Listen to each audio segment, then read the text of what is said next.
Baik, Assalamualaikum warahmatullahi wabarakatuh. Ini bukan hadirin, nama saya Abdan Malik Mauludin dengan NIM 22500 31105. Di sini saya akan menjelaskan tentang aplikasi dari ClaimWatt sama CropWatt. Nah, di sini fungsi aplikasi ini untuk eh, kita agar tahu eh, kebutuhan air nantinya untuk tanaman-tanaman itu berapa gitu. Nah, untuk langkah pertama itu kita membuka remote-nya dulu. Kita buka dulu remote-nya. Nah, di sini ada di tampilan awal kita pilih karena kita di negara Indonesia, jadi kita pilih Indonesia, Indonesia. Nah, di sini, di sini kalau misalkan mau pakai koordinat bisa, tapi kita karena lebih mudah kita pilih negara country-nya. Nah, di sini kita ini ada display all station sama yang around selected country sama yang selected country. Nah, kita pilih yang selected country, within selected country. Oke. Nah, di sini karena kita bendungannya di Biren di Aceh, jadi di sini karena enggak semuanya sespesifik ada daerahnya di Klimot ini, jadi kita pilih eh, yang terdekat si daerahnya.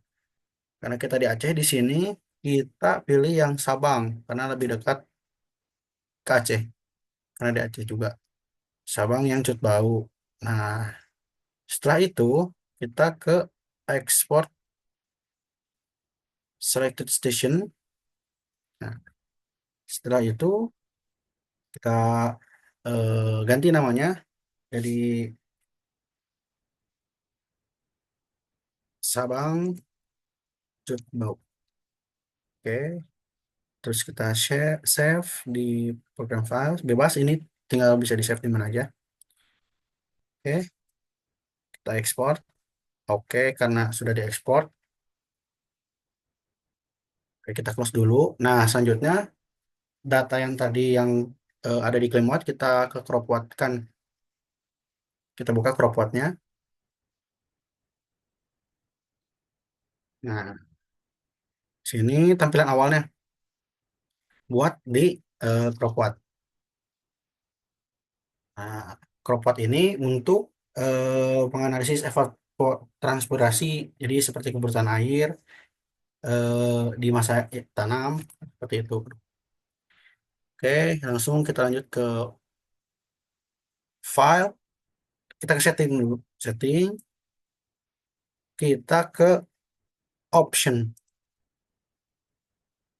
Nah, di sini ada kalimat eto-nya. Di sini kita pakai eto yang ini, terus temperaturnya bisa dipilih. Nah, kita kan minimum atau maksimum temperaturnya. Terus relatif humidity-nya di bisa persen, bisa kPa. Terus kecepatan angin kilometer per day, bisa meter per detik, bisa kilometer per hari. Per hari, sunshine-nya hour sunshine. Etonya nolnya kita milimeter per day. Nah, di sini rainfall-nya, di sini kita bisa pilih mau di fixed percentage atau FAO-nya atau empirical formula atau USDA atau rainfall. Nah, yang ini karena kita pilih yang fixed percentage. Nah, nanti non rise-nya kita pakai nah ini critical depletion, lalu rise-nya. Nah, ini benar. Fixed water depth, ini benar-benar. Lalu land preparation-nya buat rice-nya kita pakai FAO. Kita bisa manual, tapi kita pakai yang FAO karena biar sesuai standar, biar langsung otomatis. Oke, setelah itu kita ke climate etok. Nah, di sini country-nya kita bisa Indonesia. Sebenarnya kita langsung aja ke open. Nah, Kita pilih yang ini. Nah, locationnya kita bisa ganti. Eh, kita tuh Biren, Aceh Biren.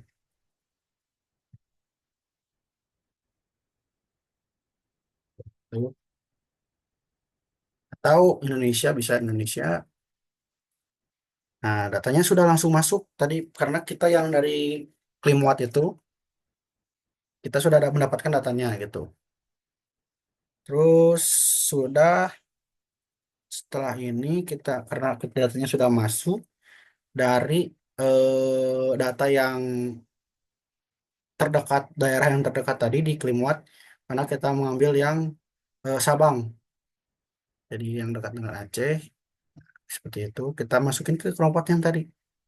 Yang sini sudah muncul datanya dari minimal temperatur, maksimal temperatur, humidity-nya, anginnya, mataharinya dari Januari sampai Desember seperti itu. Lalu kita ke rain. Nah, di sini dari rain itu kita open lagi. Bisa langsung open lagi. Oh, shit. Oke. Nah, kita cari yang data yang tadi. Sebentar, kita saya cari dulu.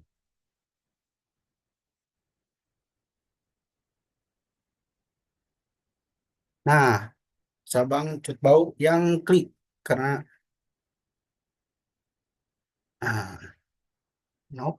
Nah, sini sudah ada data hujannya dari Januari sampai Desember. Oke, setelah itu setelah masuk itu karena sudah masukin rainnya, kita ke cropnya. Nah, di sini buat masa tanamnya ya, kita masukin juga open lagi yang FAO. Kita pilih yang FAO karena tanaman kita itu beras atau padi maksudnya. Sorry, kita bahasa Inggrisnya rice. Oke. Nah, program data dari rice-nya dari crop, kita kan rice tanamannya bisa dipilih tadi yang FAO itu bisa dipilih karena kita padi, jadi kita tinggal masukin aja padi, datanya nanti sudah langsung otomatis ke input dari KC dry-nya, KC basahnya, seperti itu stage perharinya dari awal masa tanam, dari awal masa pembebasan sampai ke masa tanam, yang matang, masa panen maksudnya. Langsung ke soil atau tanah, data tanah, kita open lagi. Nah, karena di tanah yang di sana itu kita bisa pilih ada black clay, soil atau jenis-jenis tanahnya kita bisa pilih. Nah, karena yang di lokasi saya black clay soil, jadi kita pilih yang black clay soil. Nah, di sini sudah langsung terinput otomatis dari general soil datanya dan additional soil datanya.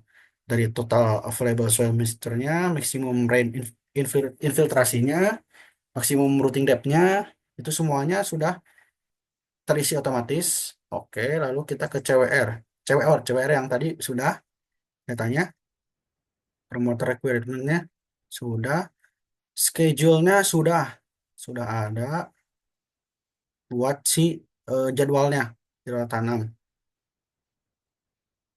seperti itu. Lalu ke crop pattern. Nah, di crop pattern ini kita masukin tanaman-tanaman yang eh,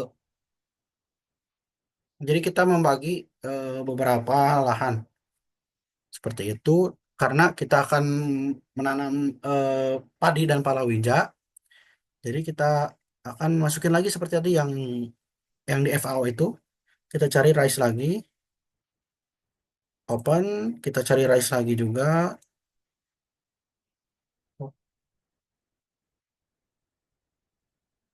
RR. Oke, lalu kita cari G, groundnut. Nah, palawija. Oke, setelah itu otomatis tanggalnya akan tersetting dari planting date-nya dan masa panennya seperti itu. Nah, kita ini menginputkan pembagian area area dari tanam area dari lahan tanamnya. Oke, saya akan menginputkan buat di eh, padi yang lahan pertama itu 35% dari persentase ya. Kita samain aja 35% juga yang ininya. Baru yang di sininya karena biar 100% jadi 35, 70, sisanya 30% seperti itu.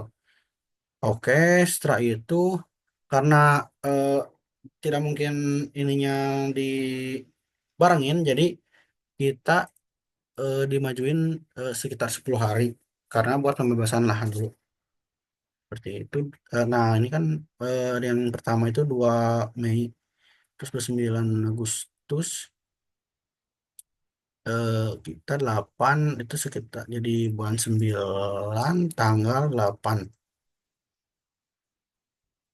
8 enter. Nah, ini eh, masa tanamnya masa panennya eh, ketahuan lagi gitu. Nah, di sini ini juga bisa diganti, tapi sebenarnya groundnut itu kan bisa berbarengan dengan yang pertama ya. Jadi bisa diganti bisa enggak, tapi kita ganti aja ya. Kita coba ganti aja. Jadi 2 Februari. Enter. Nah, seperti itu. Jadi buat beras, padi sama palawijanya dari masa tanamnya tanggal berapa kita inputkan, nah ntar keluar masa panennya seperti itu dan areanya sudah ada persentasenya. Oke, lalu ke sini ke sen supply. Nah, di sini sudah ada, sudah ketahuan nih eh, berapa didapatkannya dari padi, defisit presipitasinya dari padi yang pertama, padi yang kedua, dan palawija. Nah, di sini irrigate areanya didapatkan gitu. Apa yang lahan-lahannya yang dibutuhkannya berapa dan masa-masa tanamnya berapa ya gitu. Dan masa panennya ntar ketahuan air-airan sepertinya berapa. Setelah itu kita akan setelah itu sudah kita bisa melihat chartnya. Kita bisa lihat chartnya di schedule. Chart schedule-nya seperti ini. Nah, ini eh, dari eh, irigasi padinya, jadwal irigasi padinya. Jadi kita bisa lihat jadwal irigasi padinya dari kita bisa baca dari chartnya seperti itu. Nah, lalu ke CWR kita bisa lihat juga si crop water yang dibutuhkannya itu. Nah, itu nah data hujannya juga bisa dilihat. Sorry, sorry.